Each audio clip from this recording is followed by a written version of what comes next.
오늘 우리에게 주시는 하나님 말씀은 사도행전 12장 1절부터 10절까지 말씀입니다. 사도행전 12장 1절부터 10절까지 말씀을 저와 여러분들이 한 절씩 교독하겠습니다. 그때에 헤롯 왕이 손을 들어 교회 중에서 몇 사람을 해하려 하여 요한의 형제 야고보를 칼로 죽이니 유대인들이 이 일을 기뻐하는 것을 보고 베드로도 잡으려 할새 때는 무교절 기간이라 잡음에 옥에 가두어 군인 내식인 내 패를 맡겨 지키고 유월절 후에 백성 앞에 끌어내고자 하더라.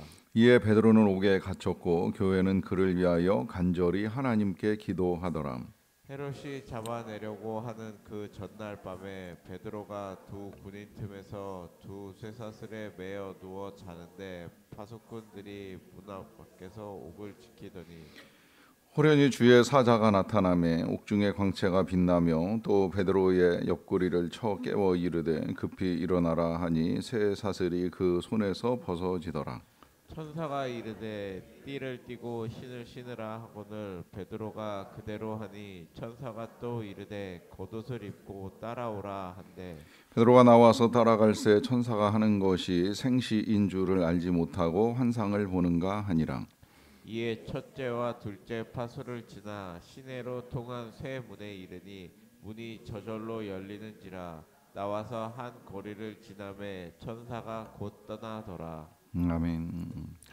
우리가 믿음 생활을 하면서 이 기도를 한다고 하는 것은 굉장히 귀한 일입니다. 그럼에도 불구하고 기도가 어렵다는 생각을 종종 하는 것은 이제 이 기도하면서 응답에 대한 의문이 있기 때문입니다.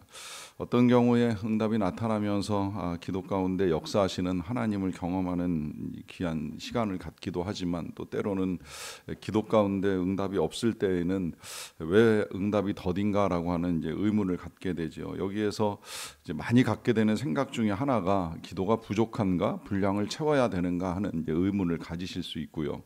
아니라고 한다면 이제 기도하는 이제 우리의 마음에 믿음이 부족한가라고 하는 생각도 하게 됩니다.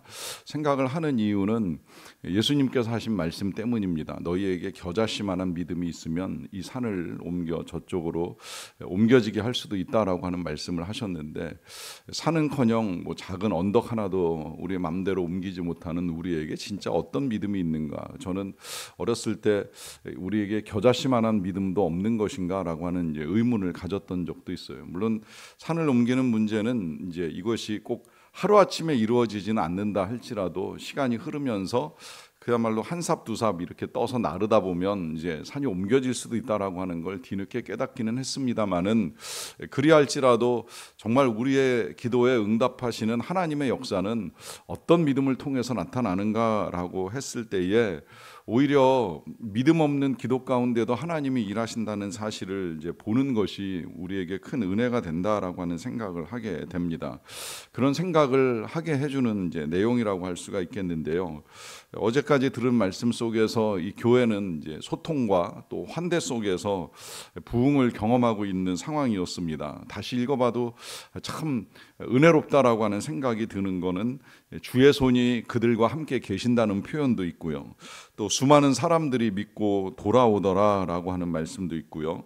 또 제자들이 안디옥에서 비로소 그리스도인이라라고 하는 일컬음을 받게 되었습니다. 그리고 이 안디옥 교회는 어떻게 보면 예루살렘 교회의 자교회, 예루살렘 교회가 모교회인데 보통은 모교회가 자교회를 도와야 되는데 예루살렘에 흉년이 들었다라고 하는 소식을 듣고서는 이 자교회가 모교회를 위하여 헌금하고 그래서 부조해서 이제 구제까지 하는 이제 이런 큰 역사까지 이루어 갑니다.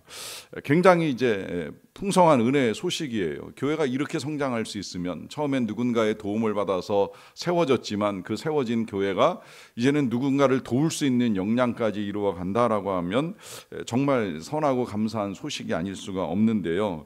이런 일들이 이제 일어나게 되면 하나님께도 영광이 되고 또 그 백성들에게도 큰 기쁨이 되는 건 틀림없는 사실입니다만은 이 사실을 이제 모든 존재가 다 기뻐하는 건 아니지요. 늘 하나님의 역사를 막고 교회를 방해하는 사단의 세력과 또 그 세력에 의하여 지배에서 벗어나지 못한 악한 사람들은 계속해서 교회를 힘들게 하는 일들을 만들어 나갑니다. 그래서 오늘도 별반 다르지 않게 교회가 그 좋은 역사를 이루고 좋은 소식이 들려오는 상황 속에서 이제 이 헤롯이라고 하는 왕이 또다시 교회를 힘들게 하는 일을 하게 되는데, 그건 교회 중에서 몇 사람을 해야 하는 거예요. 근데 이 몇 사람이 수는 적어도 굉장히 귀한 사람입니다. 제일 먼저 나오는 사람 야고보는 예수님의 12 제자 중에 한 사람으로 사역을 감당하던 사람인데, 이 사람이 이제 제자 중에 첫 순교자로, 이미 이전에 스데반 순교자도 계셨지만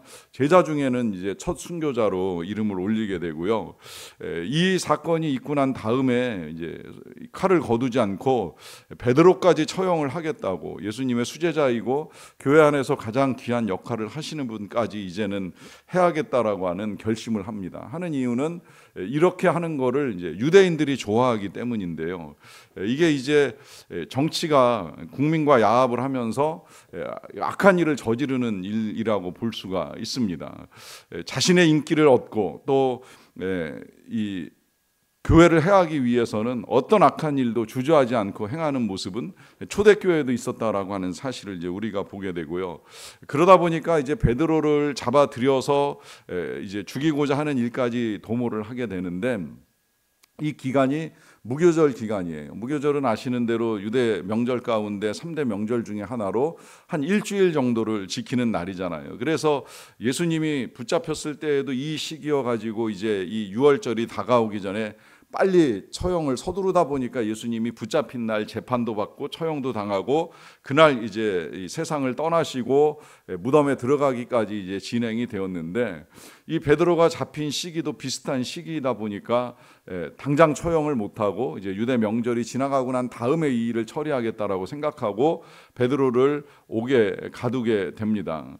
그러다 보니까 이제 이 소식을 듣게 된 교회로서는 기도를 안 할 수가 없는 것이죠. 교회의 지도자이고 큰 역할을 감당하시는 목회자 같은 분이 이제 지금 이렇게 감옥에 갇히셨고 또 6월절이 끝나면 죽을지도 모른다라고 하는 이제 이런 소식이 들려오다 보니까 오늘 본문에 나와 있는 표현 그대로 교회는 그를 위하여 간절히 하나님께 기도를 합니다.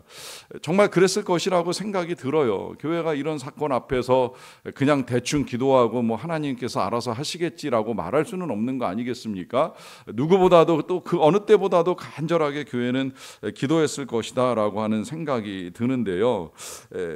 여기까지만 보게 되면 교회가 마치 계속 어려움 가운데 이제 패하는 것처럼 보여요. 세상은 어쨌든 교회를 이기고 성도들을 해하기 위해서 온갖 술수와 악행을 도모하면서 그 일들을 저질러 나가는데, 그러는 와중에 이 베드로까지 잡혀서 이제는 정말 교회가 큰 위기에 직면하고 끝나는 것은 아닌가라고 하는 생각이 드는데, 이러한 때에 교회는 그래도 흔들림 없이 기도하고 있었다는 사실이고, 그 기도도 그냥 한 것이 아니라 간절히 기도를 드렸다라고 하는 것이 굉장히 귀한 일이지요. 그런데 이제 문제는 과연 이 기도가 어떻게 응답이 되는가라고 하는 것을 이제 우리가 좀 봐야 될 필요가 있는데요. 일단은 이제 6절을 보시게 되면 헤롯이 잡아내려고 하는 그 전날 밤에 베드로가 두 군인 틈에서 두 쇠사슬에 매여 누워 자는데 파수꾼들이 문 밖에서 옥을 지킵니다.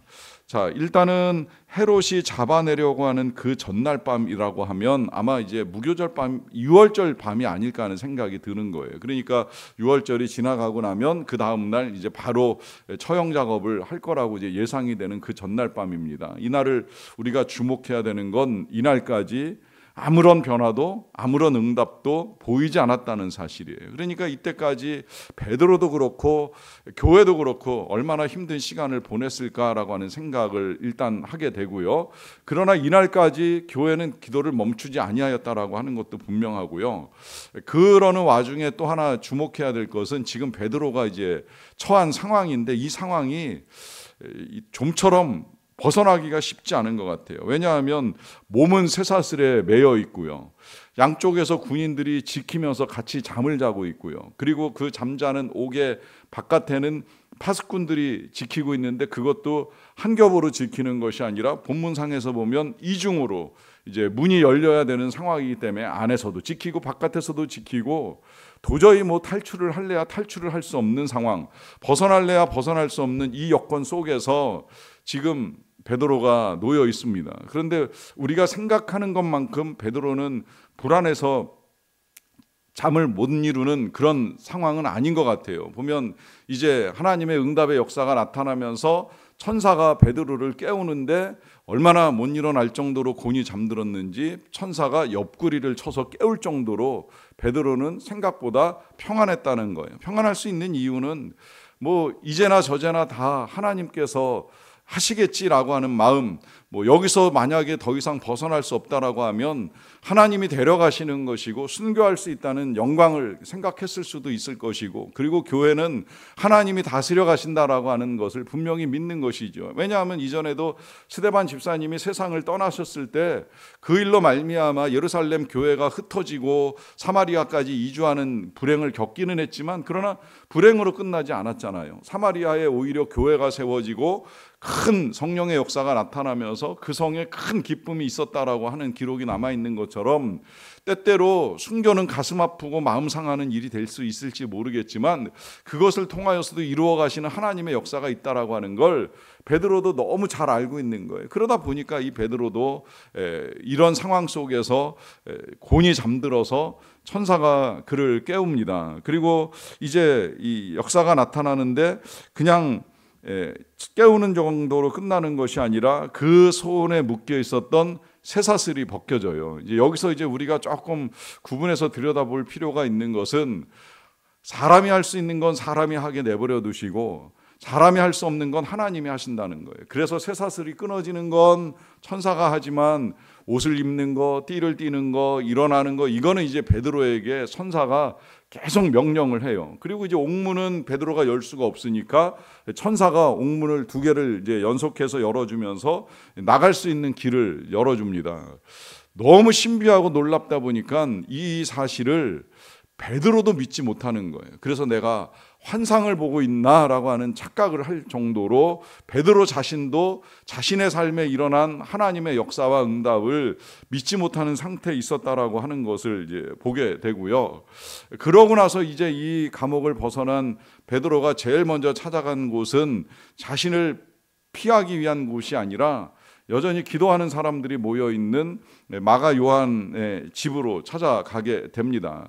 여기는 처음 교회가 세워진 장소이고 이후에도 계속해서 교회의 본거지로서의 역할을 감당하는 하나님의 성소였기 때문에 이제 여기에 사람들이 모여 있을 것이다라고 하는 거 분명히 알고 그리로 찾아가지요. 가서 이제 문 잠그고 기도하는 사람들을 향하여 문을 열어달라고 문을 두드리는데 문제는 이 안에서 기도하는 사람들, 그 기도회가 무슨 기도였겠어요? 베드로의 탈옥을 위한 기도가 아니었겠습니까? 그런데 이제 그들에게 문을 두드리는 중에 나온 로데라고 하는 여자아이가 밖에서 두드리는 소리를 듣고 물어봤을 거 아니에요. 누구세요? 이거 문 잘못 열어주면 큰일 납니다. 이제 베드로뿐만이 아니라 다 잡혀갈 수도 있는 이제 그런 상황에 누구세요라고 조심스럽게 물어봤는데 밖에서 베드로라 하는 대답이 들려오는 거예요. 이게 이제 이 여자의 입장에서는 무서운 거죠. 이게 도대체 무슨 일이지? 무섭기도 하지만 또 한편으로는 반갑기도 하니까. 근데 잘못 문 열어줬다가 괜히 거짓말로 베드로라라고 말하는 사람의 이야기를 듣고 문 열어줬다가 큰일 날 수도 있으니까 안에 들어와 가지고 이제 어른들과 대화를 나눈 거예요. 지금 베드로 사도께서 문 밖에 와 계십니다. 합니다. 그때 이제 이 사도 사람들이 보인 반응 아시죠? 네가 미친 거 아니야? 하는 반응을 보입니다. 이게 지금 성경 표현 그대로예요. 왜냐하면 베드로가 갇혀 있고 꼼짝할 수 없다는 걸 우리가 알고 있는데 베드로가 이 밤중에 우리에게 지금 찾아왔다고 너 지금 미친 거 아니야? 하는데 이 여자아이는 분명하게 이야기하는 거예요. 제가 들은 음성은 베드로 사도의 음성이 맞습니다.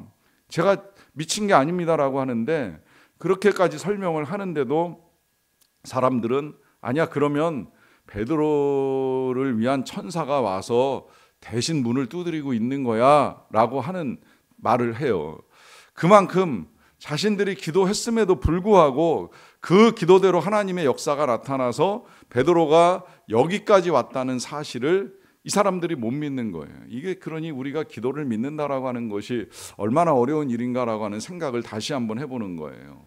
나는 기도하지만 그 기도 가운데 하나님은 일하시고 역사하지만 정말 내 기도 가운데 하나님의 선한 일이 이루어지는가라고까지 믿는 것은 초대교회 성도들도 절대 쉬운 일은 아니었었다라고 하는 것이죠.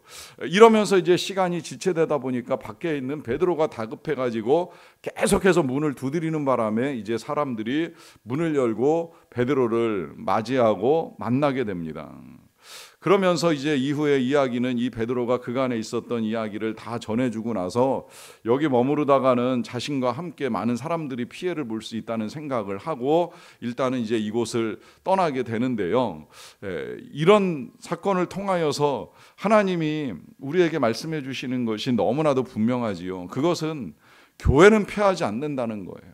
아무리 사탄이 악한 일을 도모하고 그 악한 일을 도모한 사단에 의해서 많은 사람들이 교회를 해하기 위하여 애를 쓰지만 기도하는 성도들이 있는 한 교회가 그렇게 쉽게 무너지는 하나님의 나라가 아니라고 하는 사실을 분명하게 보여줍니다. 그리고 그 하나님의 나라가 세워지고 또 하나님의 백성들이 서기 위해서는 이렇게 간절히 기도하는 백성들의 기도가 필요하다는 사실입니다. 때로는 그 기도가 어떻게 응답될지 보이지 않는다 할지라도 뭐 더 나아가서 믿을 수 없다 할지라도 여러분 기도하며 나아가십시오. 내 기도가 어떻게 응답되는지 보시면 뭐 더할 나위 없이 좋겠지만 못 볼 수도 있다고 생각을 합니다. 하지만 저는 이 본문을 볼 때마다 다시 이제 생각을 바꾸고 우리의 기도에 대한 태도를 바꾸어 나갑니다. 그건 중요한 건 내가 믿음이 있느냐 없느냐의 문제가 아니라는 것이지요. 우리는 간절히 기도하면 되는 것입니다. 그리고 그 기도의 응답은 하나님이 하십니다. 하나님이 어떤 형태로든 이루어 가실 것입니다. 인간의 생각으로 불가능한 일이라 할지라도 필요하면 이 베드로가 천사의 도움으로 감옥에서 벗어나는 일까지 이루어 가시는 하나님이 우리를 도와주실 것입니다. 오늘도 그 기도 가운데 응답의 역사를 경험하는 저와 여러분 다 되시기를 간절히 축원합니다. 기도하겠습니다. 사랑과 은혜가 풍성하신 아버지 하나님 감사합니다. 오늘도 우리가 변함없이 하나님 전에서 기도하며 하루를 시작하게 하여 주셔서 감사드립니다. 오늘은 연휴도 시작이 되고 또 명절도 시작이 되는 첫날인데 이날에도 변함없이 우리가 주님 전을 찾으며 말씀을 들으며 기도하며 하루를 열게 하신 하나님 진심으로 감사드립니다. 이렇게 기도하지만 때때로 우리의 기도가 어떻게 하나님께 상달이 되는지 그리고 하나님은 어떻게 응답하시고 역사하시는지 의문이 있을 때가 많습니다. 행여라도 우리의 기도가 부족한 것인가 아니면 우리의 믿음이 연약한가 하는 생각을 가지며 기도할 때도 많았는데 그러한 기도에도 일하시고 역사하시는 하나님의 놀라운 일들을 오늘 다시 보게 하여 주셔서 감사드리옵나이다. 베드로 사도의 어려움 가운데 간절히 기도하던 성도들의 기도를 들으시고 역사하신 하나님 계속해서 주의 전에 나와 기도하며 하나님의 일들이 이루어지기를 소망하는 모든 주의 백성들의 기도에 응답하시고 역사하여 주시옵소서. 특별히 명절을 맞이하면 믿음이 부족한 자들을 함께 만나야 되는 어려움 가운데 있는 우리 성도님들의 아픔을 헤아리시고 역사하여 주시기를 원합니다. 얼마나 오래 기도했는지 모릅니다. 함께 하나님을 믿고 함께 신앙을 가지고 함께 교회를 다닐 수 있게 되기를 바라는 마음으로 친인척들을 위한 기도를 간절하게 드렸던 그 모든 기도를 들으신 하나님 역사하여 주시옵소서. 이 가정과 일가 친척들 안에 믿음이 나타나게 되기를 간절히 원합니다. 의심과 불신을 떨쳐버리고 확신을 가지고 신앙생활하는 일들을 이루어가게 도와주시옵소서. 행여 믿음이 연약한 자는 보다 더 확신 있는 믿음을 가지고 살아갈 수 있도록 우리는 기도할 뿐만 아니라 간증도 하게 하여 주시고 복음도 전하게 하여 주시고 예수 그리스도를 나누는 일들을 주저하지 않게 되기를 간절히 원합니다. 그리하여서 나누어지는 사랑과 사랑과 복음의 은혜 속에서 깨달음이 있게 하여 주시고 믿음이 생겨나게 도와주시고 변화의 역사들을 이루어 갈 수 있도록 은혜를 베풀어 주시옵소서. 이 귀한 사역을 명절임에도 불구하고 선교지에서 감당하고 계시는 우리 선교사님들, 고향 땅을 찾지 못하는 아픔과 어려움은 있지만 그곳에서 나누는 사랑과 복음을 통하여 많은 자들이 주님께로 돌아오는 역사가 나타나게 하여 주시옵소서. 많은 자들이 구원받고 하나님께 영광을 올려드릴 수 있도록 도와주시옵소서. 또 치료를 위하여 들어와 계신 우리 선교사님들 계시는데 이를 위하여 우리가 간절히 기도를 드리옵나니 하나님 부족하나 우리의 기도를 들으시고 역사하여 주셔서 은혜 가운데 고침받고 강건하게 되게 하시고 다시 사역을 이어나가기에 어려움이 없도록 도와주시옵소서. 아버지 하나님, 인기와 또한 영합을 위하여 국민들을 이용하는 헤로담 같은 통치가 일어나지 않도록 도와주시고 정말 하나님의 뜻에 굴복하고 그 뜻이 무엇인지를 받들고 하나님의 뜻에 따라 통치해 나가는 일들이 이 땅 안에서 하나님 은혜 가운데 이루어지게 도와주시옵소서. 모든 일들을 통해 오직 주님의 이름만이 높임 받으시기를 간절히 원하옵고 예수님의 이름으로 기도하옵나이다. 아멘.